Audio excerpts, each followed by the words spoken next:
Law and order কিছুটা বিপজ্জনক অবস্থায় আছে, নাজুক অবস্থায় আছে। এর থেকে পরিত্রাণের জন্য ফরাসি বিপ্লবে ওই রেইন অফ টেররের একটা তারা পরামর্শ করেছিল, যেটা আরেকজন অফিসার বলেছেন, সম্ভবত কর্নেল আয়ুব, যে ব্রিগেডিয়ার ফরিদ, নাগরিক কমিটি করতে হবে। তো আমরা যদি প্রত্যেকটা অঞ্চলে এলাকা ভিত্তিক নাগরিক কমিটি করি, সেটা হিলে হতে পারে, সেটা প্লেনে হতে পারে, তাহলে কিন্তু আমাদের আইন শৃঙ্খলা দ্রুত এটা শক্ত এবং মজবুত হবে। এটা করা সম্ভব। সেখানে স্বেচ্ছাসেবক থাকবে, সেখানে রাজনৈতিক কর্মী থাকবে, যারা বিপ্লবোত্তর যে সমস্ত দল, যারা জাতীয়তাবাদী দল, যারা ইসলামপন্থী দল, যাদেরকে আমরা বিশ্বাস করি, যাদেরকে মনে করি তারা প্রত্যেকটা কর্মী, প্রত্যেকটা নেতা দেশের জন্য কাজ করছে এবং তার নিজের যে স্বার্থ তার ঊর্ধ্বে দেশকে ভালোবাসে, দেশের স্বাধীনতাকে রক্ষা করতে চায় এবং দেশকে অখণ্ড রাখতে চায়, সেই সমস্ত নেতা এবং নেতৃত্বকে এবং কর্মীদেরকে যদি আমরা নাগরিক কমিটি করতে পারি প্রত্যেকটা অঞ্চলে, তাহলে আমার তো মনে হয় 24 ঘন্টার মধ্যে আইন শৃঙ্খলা উন্নতি হবে। এটা সম্ভব। আরেকটি কথা, যে ঐক্য, আমাদের এই বিপ্লবকে যদি সার্থক করতে হয়, তাহলে জামাত এবং বিএনপির ঐক্যের কোনো বিকল্প নাই। এই দুইটা শক্তি যদি মজবুত ভাবে তারা বাংলাদেশের রক্ষায় এগিয়ে আসে, তাহলে কোনো শক্তি নেই। আল্লাহ নিশ্চয়ই আমাদের সাহায্য করবে। আমাদের বাইরের কোনো শক্তি আমাদেরকে হেলাতে পারবে না, আমাদেরকে ধ্বংস করতে পারবে না।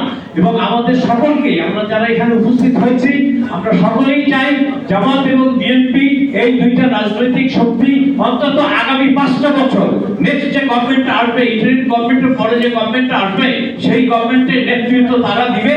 তারা আলোচনা করে ঠিক করবে যে কিভাবে তারা এই সরকারটা পরিচালনা করবে। কিন্তু আমরা এর বাইরে অন্য কোনো চিন্তা করার অবকাশ আমরা দিতে চাই না। এই দুইটা রাজনৈতিক দলের ঐক্য খুবই জরুরি।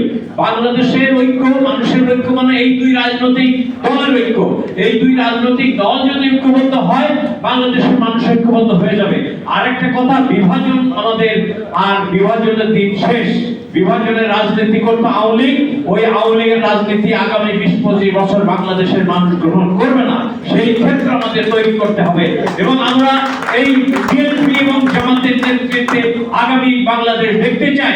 অন্তত 50 বছর আমরা চাই যে বাংলাদেশ এই দুইটা শক্তির মাধ্যমে পরিচালিত হবে, বাকিরা সহযোগী হবে এবং এই স্বৈর শাসক যাতে ফিরে না আসে, তার জন্য বিএনপি এবং জামাতের হাতকে শক্তিশালী করতে হবে, দেশে ঐক্য গড়ে তুলতে হবে।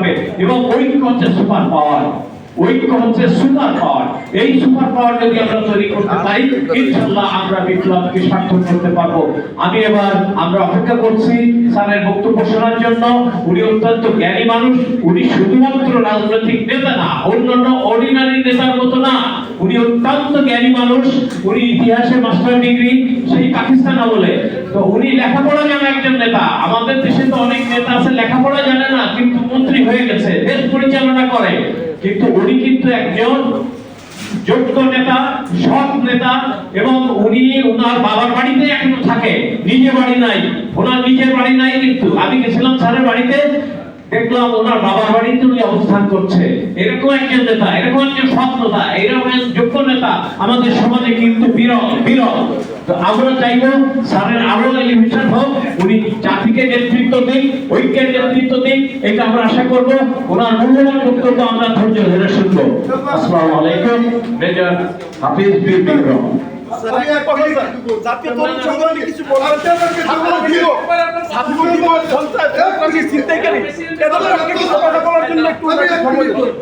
ছাত্র, যুবক এবং সরকারি পোস্ট খালি মুসলমান হয়ে থাকলে একটা আমেরিকা ইন্ডিয়াতে লেখাগুলো বলে, কিন্তু আল্লাহ বলেছে আমি মুমিনের সঙ্গে আছি। আগে মুমিন হোক, তাহলে আল্লাহর সাহায্য।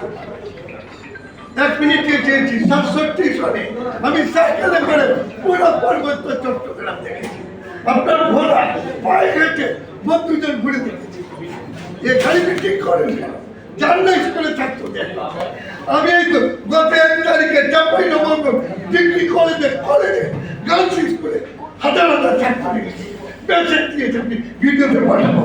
তখন প্রশাসন ডিসি কমিশনার ডেকে আছে, বলে স্যার কোনো অ্যাডভাইজার আসলে আমি বলবো স্কুলে যা, আমি বলবো উপজেলা যা, ওখানে করে। আর মনে রেখেন কালকে প্রবল বৃষ্টি হচ্ছিল, আধা মিনিট পরে শেষ করে দিচ্ছি, ওরা সব বুঝেছে। আমার বন্ধু বর্ণবধূ, একজন ডাক্তার ইউনুস আর একজন আনোয়ার ইব্রাহিম, ওরা জানে কত ঘনিষ্ঠ। আমি বললাম আমি নামাজ পড়তে যাব, প্রবল বৃষ্টি, আনোয়ার ইব্রাহিমের সঙ্গে দেখাচ্ছে আমার দরকার বেশি, আল্লাহ দেখা, আমি যাব কারো কাছে একটা থাকতে যাব না, এসে ফোন না করতে না ফোনটা কেউ দিতে, সে চাই ওকে আমি আল্লাহর কাছে একটা দোয়া করলাম, তার চোখের মতো বৃষ্টি চেপে যাবে। আমি নামাজ পড়ে সব শেষ, স্যার আপনি কে? তখন আমি বলে দিলাম, আমাকে পৃথিবীর বিখ্যাত একজন ব্যক্তি বলেছে, নাম বলবো না, তোমার জাতিকে বঙ্গবন্ধু ঐক্য করতে পারেনি, তোমার